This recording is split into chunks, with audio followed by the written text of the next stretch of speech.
Salam Bapak Ibu Saudara yang terkasih dalam nama Tuhan kita Yesus Kristus. Pada saat ini saya akan membagikan kebenaran firman Tuhan kepada kita semua yang terambil dari Ester pasal 8 ayat 1 sampai 17. Nah, Bapak Ibu yang terkasih dalam nama Tuhan kita Yesus Kristus, dalam firman Tuhan yang akan saya sampaikan pada saat ini, yaitu saya beri tema yaitu bertekun dan beriman.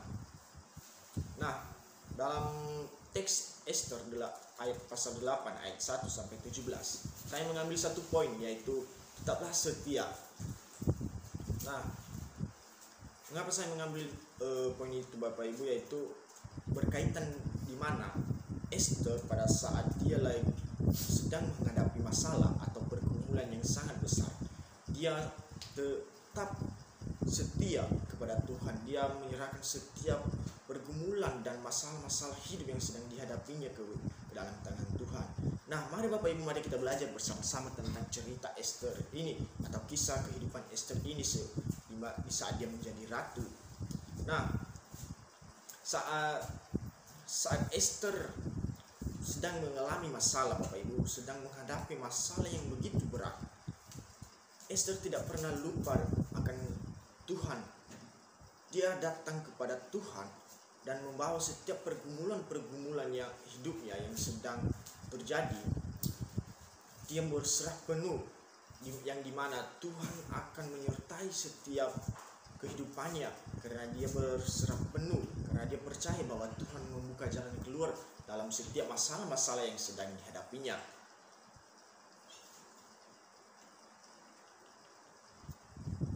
Nah, memang Bapak Ibu, dalam masalah yang dihadapi Ester tidak mudah menjalani hal ini, namun bukan tidak mungkin dilakukan.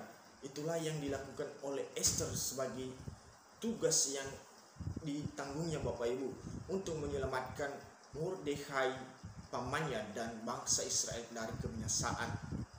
Nah, Bapak Ibu yang terkasih dalam nama Tuhan kita Yesus Kristus, dapat kita lihat dalam ayat 3, yaitu di mana di situ dikatakan bahwa kemudian Ester berkata lagi kepada raja sambil sujud pada kaki raja dan menangis memohon karunia-Nya supaya dibatalkan maksud Haman orang Agag itu serta rancangannya yang sudah dibuatnya terhadap orang Yahudi. Nah, dari sini Bapak Ibu kita dapat melihat bahwa Ester melakukan suatu perjuangan yang dimana dia melakukan tugasnya sebagai seorang pemimpin atau sebagai seorang ratu bagi bangsa Israel pada saat itu, yang dimana bangsa Israel sedang dalam tekanan besar Bapak Ibu, yang dimana tekanan besar itu yaitu mereka akan dibinasakan Bapak Ibu. Nah, rancangan pembinasaan itu siapa yang rancangkan? Itu Haman Bapak Ibu, karena Haman pada saat itu dia iri hati kepada bangsa Israel sehingga dia mengajukan permohonan kepada raja supaya bangsa Israel pada saat itu harus dibinasakan. Nah, oleh karena itu Ester melakukan tindakan yang baik Bapak Ibu. Kalau kita lihat dari ayat-ayat sebelumnya, di mana perjuangan Ester saat Mordekhai berkata kepadanya, dia melakukan puasa 3 hari 3 malam. Dan dalam puasa itu Bapak Ibu, bukan hanya Ester saja yang melakukan puasa, melainkan seluruh bangsa Israel dan binatang-binatang dan seluruh makhluk hidup yang ada pada saat itu semuanya berpuasa Bapak Ibu. Nah, dia juga melakukan tugasnya Bapak Ibu dengan baik. Dia membantu bangsa Israel, yang dimana bangsa Israel yang sedang terpuruk atau yang sedang tertekan oleh masalah yang besar, dia selalu menegarkan hatinya atau selalu menguatkan tekadnya untuk membebaskan bangsa Israel, walaupun bangsa Israel pada saat itu tidak berdaya lagi Bapak Ibu. Nah, kita tahu di sini bahwa di mana kesetiaan Ester itu kepada bangsanya Bapak Ibu, dia melakukan tugasnya dengan baik. Dia memberikan atau menunjukkan bahwa dirinya itu adalah sebagai seorang pemimpin yang baik. Dia tidak rela melakukan hal-hal yang tidak diinginkan bangsanya, namun dia melakukan hal yang terbaik bagi bangsanya supaya bangsa Israel pada saat itu selamat Bapak Ibu dari kebinasaan.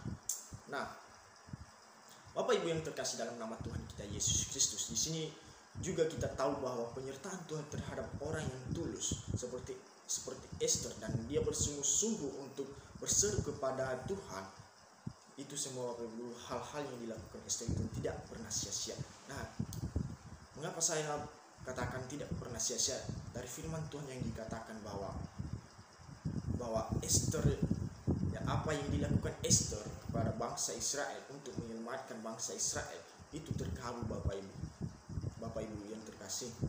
Nah, itu semua bukan, kalau kita lihat dari sisi lain, mungkin secara kemanusiaan Bapak Ibu kita melihat bahwa ternyata Esther ini hebat, ternyata Esther ini mempunyai karunia yang begitu besar.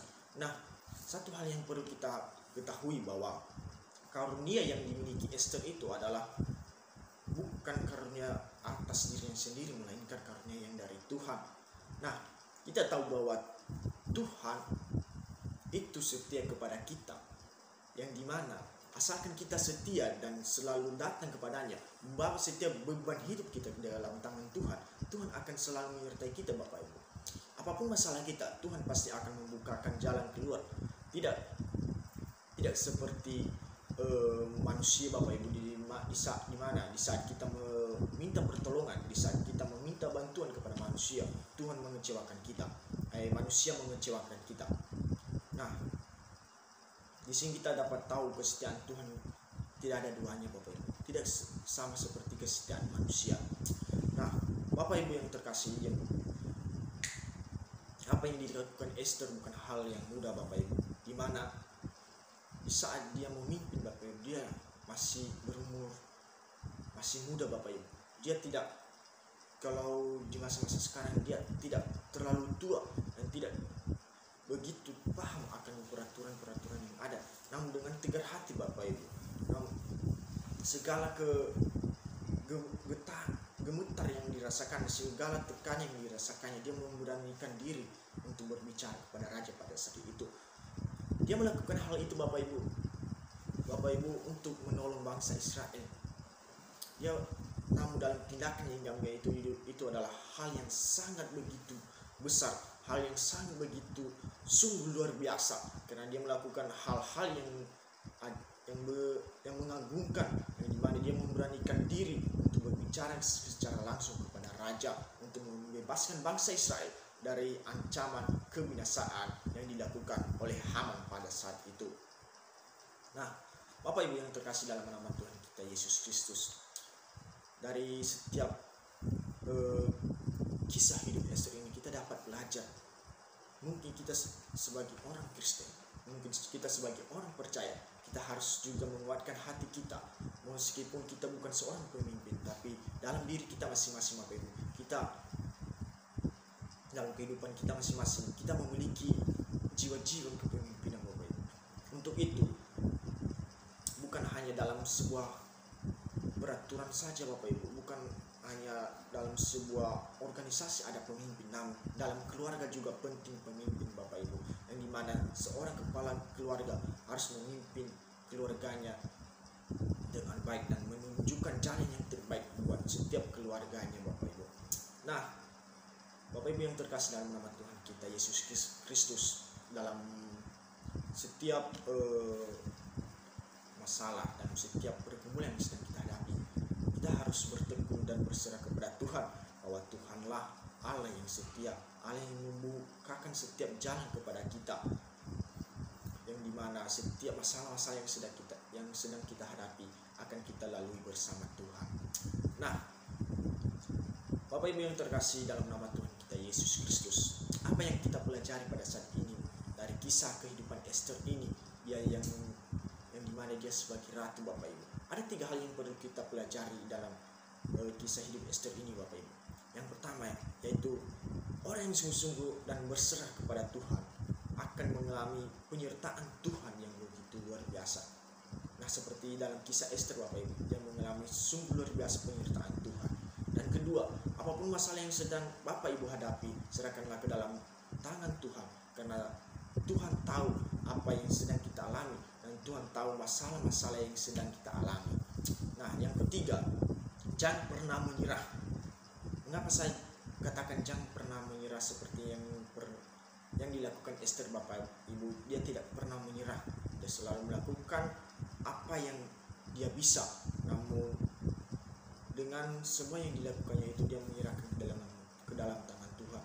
Karena setiap kekuatan dan kuasa dan anugerah-anugerah yang Bapak Ibu terima adalah semua anugerah itu adalah pemberian dari Tuhan. Nah, sekianlah dari firman Tuhan yang saya sampaikan pada saat ini Bapak Ibu. Biarlah setiap firman Tuhan pada saat ini yang saya bagikan kepada kita semua akan menjadi berkat, dan kita dapat melambangkan dalam diri kita bahwa penyertaan Tuhan tidak akan pernah meninggalkan kita. Seperti Esther yang datang kepada Tuhan dengan sungguh-sungguh, dia tidak pernah ditinggalkan Tuhan, dan Tuhan selalu menyertai dia sampai akhir hayat. Terima kasih Bapak Ibu atas firman Tuhan yang saya sampaikan, dan biarlah setiap firman ini akan menjadi berkat bagi kita semua. Terima kasih.